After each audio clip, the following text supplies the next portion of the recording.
Hello students and welcome to IFS. तो आज की इस कंसेप्ट वीडियो में हम बात करने वाले हैं बॉन्ड एंगल के ऊपर। ठीक है, काफी इंपॉर्टेंट टॉपिक है। कई बार क्वेश्चंस पूछे जाते हैं, आपके सीएसआर नाइट हो, गेट हो, आईआईटी जैम हो, सेट हो, या इवन आपके आरपीएससी का भी एग्जाम हो, हर एग्जाम में इसके ऊपर क्वेश्चन पूछा जाता है। क्या करेंगे, 4-5 आपको मॉलिक्यूल्स दिए जाएंगे और आपको बोलेंगे इसका डिक्रीजिंग ऑर्डर लिखिए बॉन्ड एंगल का। ठीक है, तो आज के इस सेशन में हम सिर्फ बात करेंगे बॉन्ड एंगल के ऊपर। 3-4 पॉइंट्स है इंपॉर्टेंट, उनको हम लिखेंगे वन बाय वन और उसके बाद एग्जाम्पल करेंगे। बस इतना ही आपको करना है। आपका हर एक जो एग्जाम्पल आएगा क्वेश्चन में, एग्जाम में, तो आपका वो सॉल्व हो जाएगा। ठीक है, तो अभी देखिए बॉन्ड एंगल। सबसे पहला काम क्या होता है हमारे पास, हाइब्रिडाइजेशन निकालना। तो यहाँ पर भी हम वही करेंगे। First we will find out the hybridization. लिखिए first find out the hybridization. ठीक है, सबसे पहले तो हम हाइब्रिडाइजेशन निकालेंगे। अब ये जो है हाइब्रिडाइजेशन के ऊपर बॉन्ड बॉन्ड एंगल जो है वो हम कब निकालेंगे, जब वहां पर लोन पेयर प्रेजेंट नहीं होनी चाहिए। ठीक है, no lone pair, no lone pair should be present, no lone pair should be present on central metal atom, no lone pair should be present on central metal atom। और एक criteria क्या होता है, all the surrounding atom must be same, all the surrounding atoms must be same। ये एक होता है। सबसे पहला पॉइंट क्या है, हाइब्रिडाइजेशन निकालेंगे और उसके लिए क्राइटेरिया क्या है, कोई भी लोन पेयर प्रेजेंट नहीं होनी चाहिए आपके सेंट्रल मेटल एटम के ऊपर, और all the surrounding atom must be same. ये तो हो गई। अब इसके बाद क्या करेंगे, देखिए if hybridization is same, if hybridization is same, then look for central metal। सबसे पहले हम हाइब्रिडाइजेशन निकालेंगे। अब अगर हाइब्रिडाइजेशन के ऊपर आपका अगर बॉन्ड एंगल नहीं आता है तो उसके बाद आप क्या देखोगे, आपको देखना है सेंट्रल मेटल एटम। अब यहां से क्या चीजें पता चलेगी, more the number of lone pairs on central metal atom, more the number of lone pairs on central metal atom, more is the bond angle। ठीक है, more is the bond angle। ये आपका है सेकंड पॉइंट। इन points पे आप जो भी question है हम इसके बाद देखेंगे एग्जांपल, तो सारे क्वेश्चन आपके सॉल्व हो जाएंगे। सबसे पहले आप देखोगे हाइब्रिडाइजेशन। आपको पता है एसपी की हाइब्रिडाइजेशन, एसपी का जो बॉन्ड एंगल है वो 180 डिग्री होता है। उसके बाद अगर मैं बात करता हूँ sp2 का, तो उसका बॉन्ड एंगल आपका आता है 120 डिग्री। sp3 कहता हूँ तो 109.4 वगैरह डिग्री आता है ना। सबसे पहले तो हाइब्रिडाइजेशन देखेंगे, वहां पर आपका क्राइटेरिया ये है कि लोन पेयर प्रेजेंट नहीं होनी चाहिए और सारे आपके सराउंडिंग एटम सेम होने चाहिए। अब यहाँ से अगर आपका आंसर नहीं आता है तो हमें पॉइंट 2 देखना है। If hybridisation is same then look for central metal atom. इस जिसके ऊपर आपके लोन पेयर ज्यादा होंगे उसका जो बॉन्ड एंगल है वो क्या हो जाएगा, less is the bond angle. ये लेस होना चाहिए, less is the bond angle. ठीक है, लोन पेयर के ऊपर हम less is the bond angle, more नहीं, less is the bond angle. ठीक है, ये 2 पॉइंट हो गए। अब तीसरा पॉइंट देखिए, if both hybridization, if both hybridization and lone pairs are same, if both hybridization and lone pairs are same, then look for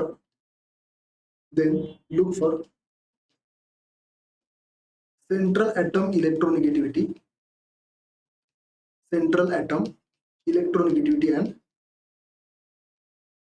surrounding atom electronegativity, surrounding atom electronegativity। ठीक है, if both hybridization and lone pair are same।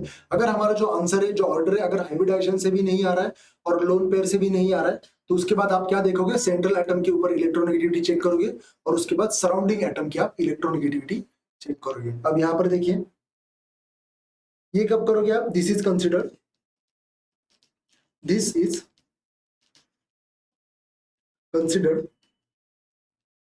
if lone pair is present on central metal atom, if lone pair is present on central metal, ठीक है। अब देखिए, more the electronegativity, more the electronegativity, more the electronegativity on central metal atom, more the electronegativity on central metal atom। अब यहां पर क्या होता है, more is the bond angle, more is the bond angle। और एक चीज, more the electronegativity, more the electronegativity on surrounding atom, less is the bond angle, less is the bond angle, ठीक है। ये 4 पॉइंट से, इन 4 पॉइंट्स के ऊपर आपका हर एक क्वेश्चन सॉल्व हो जाएगा। अब एक लास्ट पॉइंट होता है, उसको आपको ध्यान रखना पड़ेगा, कई बार वहां पर फंसा देते हैं एग्जामिनर। देखिए यहां पर हम लिखेंगे व्हेन वी कंसिडर, और व्हेन वी कंपेयर लिखे, when we compare, when we compare bond angle, when we compare bond angle in 2 or more halogens, 2 or more halogens as surrounding atoms, then consider the size, ठीक है। then consider the size। अब ये points भले ही आपको अभी समझ नहीं आ रहे, जब हम एग्जांपल सॉल्व करना शुरू करेंगे ना, तब आपको सारी चीजें क्लियर हो जाएगी, ठीक है। when we compare bond angle in 2 or more halogen as surrounding atoms, then consider size। more the size, more the size, more is the bond angle, more the size, more is the bond angle, ठीक है। ये 5 point से सारे question आपके solve हो जाएंगे। एक बार वापस से रिवाइज करते हैं। शुरुआत हम करेंगे हाइब्रिडाइजेशन से। सबसे पहले हाइब्रिडाइजेशन निकालेंगे। आपको पता है एसपी हाइब्रिडाइजेशन सबसे ज्यादा होता है 180 डिग्री, फिर आता है आपका sp2 120 डिग्री, फिर आएगा sp3 109 डिग्री वगैरह, और सारी चीजें डिक्रीज हो जाती है। अब अगर हाइब्रिडाइजेशन से आंसर नहीं आता है, तो उसके बाद आपको देखना है लोन पेयर। लोन पेयर को कंसिडर करना पड़ेगा, जिसके ऊपर लोन पेयर आपके ज्यादा होते हैं उसका बॉन्ड एंगल क्या हो जाएगा, कम हो जाएगा, डिक्रीज हो जाएगा बॉन्ड एंगल, ठीक है। अब फॉर एग्जांपल हाइब्रिडाइजेशन से भी आंसर नहीं आ रहा है, आपके लोन पेयर से भी आंसर नहीं आ रहा है, तो उसके बाद आप क्या देखोगे, इलेक्ट्रोनेगेटिविटी वाला फैक्टर देखोगे। सेंट्रल मेटल एटम की सबसे पहले इलेक्ट्रोनेगेटिविटी देखोगे, जिसके ऊपर इलेक्ट्रोनेगेटिविटी ज्यादा है। फॉर एग्जांपल किसी एक सेंट्रल मेटल एटम के ऊपर आपकी इलेक्ट्रोनेगेटिविटी ज्यादा होगी, तो यहाँ पर क्या होगा, देखिए more the electronegativity on central metal atom, more is the bond angle. वहां पर जो है आपका बॉन्ड एंगल क्या हो जाएगा, इंक्रीज हो जाएगा। And if the more the electronegativity on surrounding atom, surrounding atom की अगर इलेक्ट्रोनेगेटिविटी आपकी बढ़ जाएगी, तो वहां पर आपका जो बॉन्ड एंगल है वो कम हो जाएगा। और लास्ट क्या था हमारे पास, अगर हम हैलोजेंस के बीच में कंपैरिजन कर रहे हैं, तो जिसका साइज बड़ा हो जाएगा वो आपका बॉन्ड एंगल ज्यादा देगा, ठीक है। अब देखते हैं कुछ एग्जांपल्स, फिर सारी चीजें क्लियर हो जाएंगी। देखिए सबसे पहले है आपके सामने, अगर मैं इसकी बात करता हूँ NH4 plus and PH4 plus, इन दोनों में कैसे निकालेंगे। सबसे पहले आप कोशिश कीजिए, अगर आपको समझ में आई ये चीजें तो वीडियो को पॉज कीजिए और ट्राई कीजिए। देखिए नाइट्रोजन, यहाँ पर हाइड्रोजन, हाइड्रोजन हाइड्रोजन हाइड्रोजन, और यहाँ पर आएगा पॉजिटिव। और वही यहाँ पर मैं अगर बात करूं, अब दोनों की हाइब्रिडाइजेशन क्या है, यहाँ पर इसकी हाइब्रिडाइजेशन आएगी sp3, इसकी हाइब्रिडाइजेशन भी आएगी sp।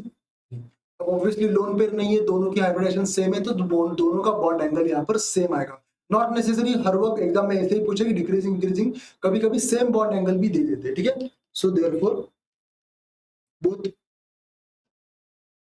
Bond angles are same,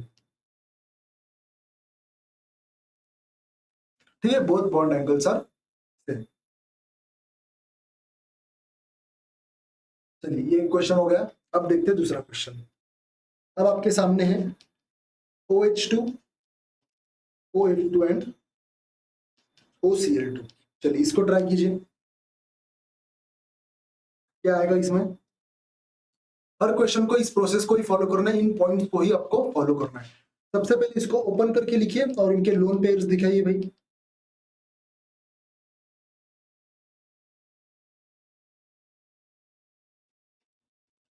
ठीक है, चलिए इसकी हाइब्रिडाइजेशन है आपके पास sp3, इसकी भी है sp3, इसकी भी है sp3।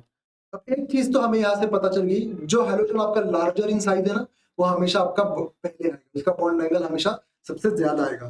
तो बॉन्ड एंगल ऑर्डर क्या हो जाएगा आपका, OCl2 का सबसे ज्यादा होगा।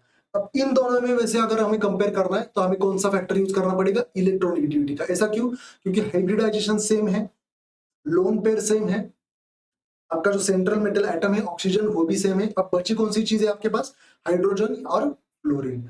अब जिसकी इलेक्ट्रोनेगेटिविटी ज्यादा होगी वो बॉन्ड एंगल क्या दिखाएगा, कम दिखाएगा। तो OCl2 के बाद कौन सा आएगा आपका, OH2, और सबसे लास्ट आ जाएगा आपका OF2। ठीक है, तो ऐसे निकालते हैं हम बॉन्ड एंगल का ऑर्डर। इजी होते हैं क्वेश्चन, सिर्फ आपको इस पॉइंट को फॉलो करना है, फिर आपका हर एक आंसर आ जाएगा। देखिए अब एग्जांपल है हमारे पास, वापस से मैं लेता हूं OH2, OCl2 एंड SH2, ये लेता हूं। अब इसमें देखिए क्या आने वाला है, ये केस थोड़ा सा हमने डिस्कस नहीं किया था, बट जिनको पता है वो तो सॉल्व कर देंगे। चलिए देखते हैं, ये देखिए ये एक हमारे पास ये है, दूसरा ये है, और तीसरा क्या है भाई, ये है। ठीक है, चलिए अब सबसे पहले OCl2 तो सबसे पहले आएगा, इसकी प्रीवियस क्वेश्चन भी ऐसा ही था, तो OCl2 को तो हम सबसे पहले लिख देंगे, राइट। अब आपको लग रहा है OH2 और SH2 में कैसे निकालेंगे, तो SH2 अगर आपको पता नहीं है तो ये क्या होता है आपका ड्रैगोस मॉलिक्यूल। क्या होता है भाई, ड्रैगोस मॉलिक्यूल, जिसका बॉन्ड एंगल होता है अराउंड 90 डिग्री। क्या होता है 90 डिग्री, सबसे कम हमेशा आपका ड्रैगोस मॉलिक्यूल आएगा। जब भी आपके पास कुछ ऑर्डर दिए हो, 4-5 मॉलिक्यूल्स दिए हो, और अगर उनमें कोई आपका ड्रैगोस मॉलिक्यूल है तो ध्यान रखना सबसे लास्ट आप लगाओगे किसको, ड्रैगोस मॉलिक्यूल को। तो OCl2 आएगा, फिर यहाँ पर आएगा आपका OH2, और सबसे लीस्ट आ जाएगा आपका SH2, यानी कि ड्रैगोस मॉलिक्यूल। ठीक है, तो आई थिंक इतना इनफ है बॉन्ड एंगल के ऊपर। अगर इन पॉइंट्स को आप फॉलो करोगे अच्छे तरीके से तो आई एम प्रीटी श्योर, मैं गारंटी देता हूँ एक भी आपका क्वेश्चन यहाँ से गलत नहीं होगा। ठीक है, तो चलिए फिर मिलते हैं नेक्स्ट वीडियो में, तब तक के लिए हैप्पी लर्निंग।